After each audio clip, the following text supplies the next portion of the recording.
Sergeant Ethan Carter awoke as the world oscillated between darkness and a feeble, flickering light. His consciousness wavered amid crushing pain as debris and shattered metal pressed down upon him. The air reeked of burnt metal and blood, and his ears throbbed with a ringing that drowned out all but the distant, guttural voices of alien invaders. His HUD, glitching erratically between static and fragmented data, had already declared him dead, a casualty of a battle that the enemy believed had wiped out humanity. Through the cracked visor of his helmet, Ethan beheld a desolate battlefield stretching into the distance. Smoking wreckage and the scattered bodies of fallen soldiers, both human and alien, littered the scorched earth like broken dolls. Overhead, a thick sky of swirling ash glowed beneath the orange embers that remained of Earth's once proud forward operating base. Nearby, a squad of the alien enforcers, the Carry, moved with a terrifying grace. Their sleek, armored forms were illuminated by the glow of their rifles. One towering creature barked orders in a garbled insectoid tongue, its built-in translator confirming, "No human life remains." A second Carry knelt beside the body of Sergeant Reynolds, one of Ethan's fallen comrades, nudging the man with its foot before pressing a small scanning device against his temple. A soft beep announced a negative biometric scan. Ethan clenched his teeth as the creature grunted and turned away. In that moment, the arrogance of the Galactic Council worked in his favor. Reports had already labeled humanity as broken, and a lone survivor was not worth their time. With the alien squad's boots crunching over rubble, Ethan counted each shallow breath. When their voices faded into the distance, he summoned every ounce of willpower and began dragging himself free of the wreckage. Pain flared through his side with each labored movement. His left arm hung uselessly, likely dislocated, while blood seeped from a deep gash on his temple and dripped painfully into his eye, which he wiped away with trembling fingers. Survival instincts overcame the agony. Find cover, regroup, and assess the situation. Scanning the ruined battlefield, Ethan spotted a cluster of transport vehicles about 50 yards away. The first lay shredded beyond use. The second was half buried under collapsed rubble. The third, a light recon vehicle with its side blown open yet retaining an intact interior, became his sanctuary. He hauled himself inside and collapsed against the cold metal. His fingers, still trembling, fumbled with the emergency supply kit. With desperate precision, he tore open a med pack and injected a coagulant into his thigh. Almost immediately, his pulse steadied, his vision cleared, and the searing pain dulled to a manageable throb. Static crackled through his comms as he adjusted the frequency. After a tense pause, a barely audible whisper came through. "Not alive? Respond." Struggling to focus, Ethan replied, "This is Sergeant Carter, U.S. Marine Corps. Identify yourself." Moments later, a gruff voice answered, "Carter, this is Captain Ryan Hawthorne." Relief surged through him. Hawthorne continued, explaining his position, 2 clicks west of the crash site, and warned that his unit, dug in but low on ammunition, was holding on by a thread. "Those alien bastards are sweeping the area. I won't last long," the captain admitted. Ignoring the torn remnants of his armor and the blood staining his hands, Ethan simply replied, "Sit tight, I'm coming to you." Every shattered piece of metal and every lost comrade ignited in Ethan a fierce determination. His escape from the wreckage was not merely an act of survival. It was the first step toward defying foes who believed humanity was finished. As he pushed forward into the ashen wilderness, the distant sounds of enemy patrols grew fainter, yet the echoes of that terrible day would forever haunt him. The battle had only just begun. Not long after his desperate escape, fate reunited Ethan with fellow survivors. In the shadow of ruined buildings and twisted metal, he encountered Captain Ryan Hawthorne again, armor caked in soot and streaked with dried blood, flanked by 2 hardened comrades, Lucas Hayes, a broad-shouldered fighter scarred by countless battles, and Nathan Sterling, the resourceful tech expert whose calm under fire had saved them more than once. No words were needed. The silent bond among soldiers who'd lost too much spoke volumes. "Didn't think I'd see friendly faces again," Ethan murmured, his voice ragged yet resolute. Hawthorne's smirk was wry as he replied, "Take your damn time, we're in bad shape." The captain quickly briefed the group. Ammunition was scarce, and the Carry's patrols had intensified. Lucas grunted, "Do what you must, take down a few of them before they finish us off." But Ethan's eyes burned with determination. "No. We do more than just pick them off. We hit them where it hurts." Sterling produced a small datapad and unfurled a layout of a nearby structure. "I intercepted enemy communications," he explained. "There's a carry supply outpost about a mile from here. It's lightly guarded, mostly automated defenses. If we breach it, we can secure extra ammunition, medical kits, and maybe even some intel on their next move. Perhaps even a way to jam their signals." The prospect of resupply kindled hope amid despair, a chance to tip the scales back in humanity's favor. Captain Hawthorne's jaw tightened as he assessed the situation. "We move in 30 minutes. The night is on our side," he declared, and the team silently agreed. Under the cloak of darkness, the outpost emerged on the horizon, a sleek, angular structure emerging from the ruins, its perimeter bathed in the dim glow of red lights and monitored by ever-vigilant motion sensors. At the entrance, a lone carry guard lounged in overconfident ease. Ethan signaled the team into position. With practiced stealth, he closed in on the guard. In one swift, lethal motion, his combat knife flashed, a silver streak that found its mark, plunging deep into the alien's throat. The guard's body shuddered and collapsed without a sound. Ethan eased the body to the ground and wiped his blade clean before rejoining his comrades. Inside the outpost, the sterile metallic interior hummed with the low pulse of alien technology. Rows of supply crates stretched into the distance, laden with munitions, medical kits, and other equipment, a veritable treasure trove for a desperate fight. Lucas couldn't help but grin. "Jackpot," he muttered. In moments, the team scavenged what they needed: extra ammo, pulse grenades, and even prototype plasma weapons. Then Sterling's voice cut through the tense silence. "You're going to want to see this." He tapped his datapad, and a decrypted file began scrolling rapidly, a translation of Carry native script that revealed a horrifying plan. The enemy wasn't content with wiping out pockets of resistance. They were preparing an orbital strike. Not only were Earth's major cities targeted, but the strike was designed to obliterate every remnant of humanity. The revelation chilled them all. "It could be hours or minutes, but it's coming," Sterling murmured. Hawthorne's eyes hardened. "Then we have no time to waste. There's a command vessel docked at their primary station. If we can get aboard, we might disable the strike before it launches." Lucas scoffed at the suicidal nature of the mission, but Ethan's expression was steeled with resolve. "They think we're finished," he said quietly, "but they've made a mistake. Humanity isn't done yet."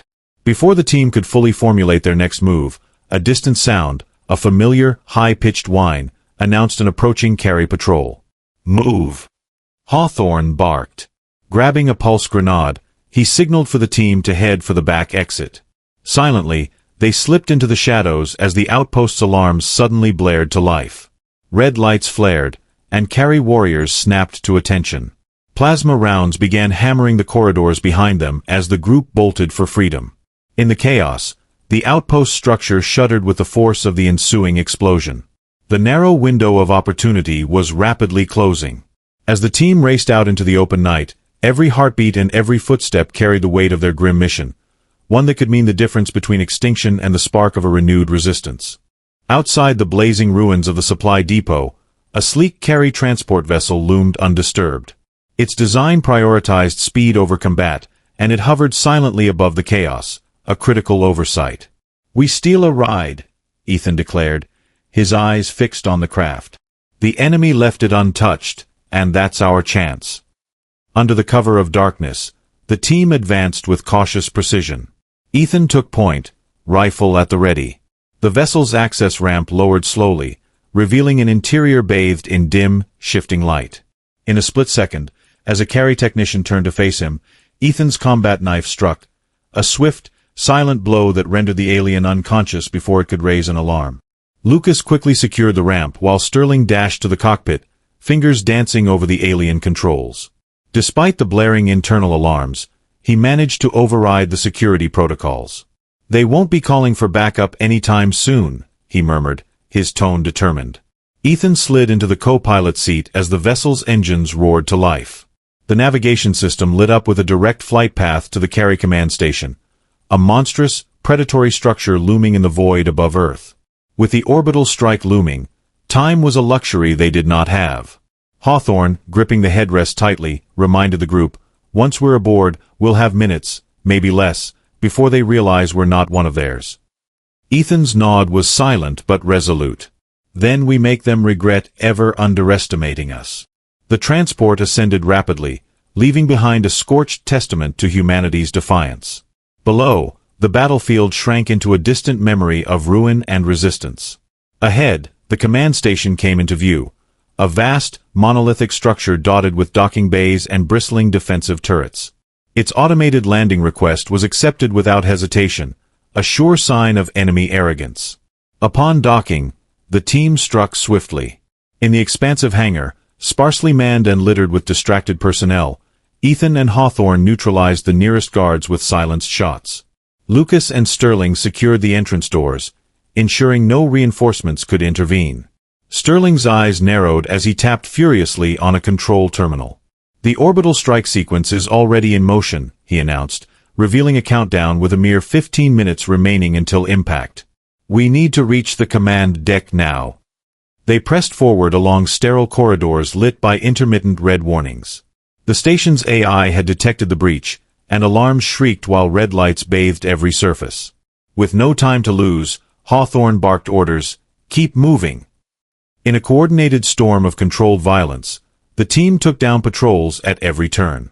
Each corridor, every corner of the alien stronghold, became a battleground where stealth met explosive resistance. Finally, they stormed into the vast command deck, a semicircular chamber lined with consoles and dominated by a raised throne. Seated upon it was Overseer XY Rock, the alien commander. Clad in gleaming black and gold armor and bathed in the eerie glow of tactical displays, his four piercing eyes locked onto Ethan with a blend of disdain and morbid amusement. "The Council's mistake has come crawling to my doorstep," he rumbled in a guttural growl. Ethan leveled his rifle and stated firmly, "Turn off the strike, XY Rock." The alien leader tilted his head slowly, a sneer forming beneath his armored visage. "Why would I do that? Your species is an infection, a plague that spreads unchecked. I am only finishing what should have been ended long ago." From behind his console, Sterling's urgent voice cut through the tension. "I can override the sequence, but I need time." In response, Ethan stepped forward, unwavering even as XY Rock advanced with lightning speed. The ensuing moments were a blur of violent motion, a dance of death marked by Ethan dodging razor-edged strikes and countering with swift, precise blows. Metal clashed and sparks flew as each soldier fought with everything they had.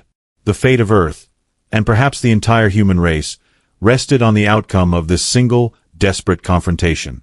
In a flash of brutal combat, the battle on the command deck reached its fever pitch. XY Rock lunged, his bladed gauntlet slicing through the air with deadly intent. Ethan narrowly avoided the blow, feeling the scrape of metal as his armor rent and blood welled. Determined not to yield, Ethan drove his combat knife into the joint of XY Rock's armor. The alien commander roared in fury, staggering back, but he was far from defeated. "You cannot win this," XY Rock snarled, his grip suddenly seizing Ethan by the throat and hoisting him off the ground. With every ounce of strength remaining, Ethan fought back. In a desperate maneuver, he tore a frag grenade from his belt, activated it, and jammed it against the alien's chest. The grenade exploded in a maelstrom of fire and shrapnel, tearing through XY Rock's body. For a heartbeat, silence reigned as the command deck bore witness to the fall of the Overseer. Sterling's exclamation, "I did it!" echoed amid the chaos. Coughing and bloodied, Ethan rolled onto his side. The display now showed the countdown frozen at 4 seconds, halted by the explosion. "We need to get off this station, now," Hawthorne urged, clutching his ribs. As the station shuddered and alarms blared anew, automated defenses, now confused by the loss of command, began targeting friendly vessels. The enemy's fleet was thrown into disarray. Miraculously, the commandeered transport still awaited. With little time to spare, the team rushed aboard. Sterling punched in the launch sequence, and the ship roared to life, its engines propelling them away from the crumbling command station as flames consumed the enemy stronghold. Below, the station ruptured in a colossal explosion that tore through the carry fleet, scattering debris and signaling the collapse of enemy command. Inside the vessel, exhaustion and pain warred with a fierce sense of victory. Ethan slumped in his seat, his body battered and aching yet burning with the resolve to live. Hawthorne, steady despite his wounds, murmured, "You did it, Carter." Ethan glanced out at the burning wreckage and the retreating forces. Humanity had survived this day, but he knew the war was far from over. The ship tore through the atmosphere like a dying comet. Warnings flashed on the control panel: overheating thrusters, compromised fuel reserves. Sterling's fingers danced over the console. "Engines are shot, we're coming in hard," he announced. Hawthorne braced himself. Better a rough landing than none at all. Outside, the burning remains of the carry command station and the fractured enemy fleet served as a grim reminder. The Galactic Council had underestimated the indomitable spirit of humankind. The transport hit the scorched terrain with a violent jolt, skidding against the side of a collapsed building. Ethan's harness bit painfully into his ribs as he was thrown forward, and for a moment, everything blurred into darkness. When he finally managed to rise, Sterling, blood trickling from his temple, confirmed, "We're alive." Lucas, with a bitter smile and a hint of grim humor, added, "If I survive this, I'm not dying anywhere but a bar." As the group gathered amid the ruined city, a graveyard of smoldering craters, shattered buildings, and the distant rumble of warships, they knew the carry were not finished.